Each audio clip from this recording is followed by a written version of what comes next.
بسم اللہ الرحمن الرحیم دوستوں، میں اپنے program news hour with Butt کے ساتھ آپ کی خدمت میں حاضر ہوں۔ آپ کے ساتھ ایک بہت امپورٹنٹ چیز شیئر کرنی ہے، اسپیشلی جو لوگ اٹلی میں رہ رہے ہیں اور بالعموم جو پورے یورپ میں لوگ رہ رہے ہیں۔ اٹلی کا جو یہ زون ہے جس کو ہم فریولی وینیزیا جولیا کہتے ہیں، یہ کل سے اس میں دوبارہ لاک ڈاؤن ہونے جا رہا ہے۔ اس کے علاوہ شنید یہ بھی ہے کہ اٹلی پورے میں بدھ والے دن سے لاک ڈاؤن ہو رہا ہے۔ یہی حال تقریباً تمام یورپ کی بھی ایسی صورتحال ہے۔ اس لیے میری اٹلی میں بسنے والے پاکستانیوں سے بالخصوص اور یورپ بھر میں بسنے والے پاکستانیوں سے بالعموم درخواست ہے کہ بہت زیادہ احتیاط کریں۔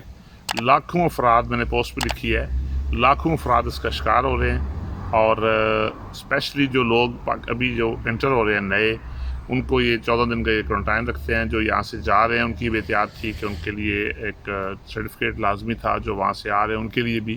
اس لیے میری تمام پاکستانیوں سے یہ درخواست ہے کہ اس پہ غور کریں اور احتیاط کریں، اپنی فیملی کا خیال رکھیں، ماسک ضرور پہنیں۔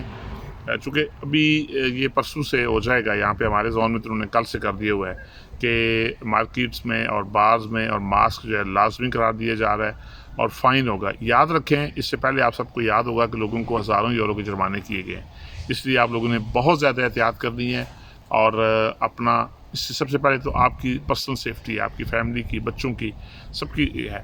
اللہ کریم آپ سب کو اپنی حفظ و امان میں رکھے۔ دیکھتے رہیے نیوز آور ود بٹ۔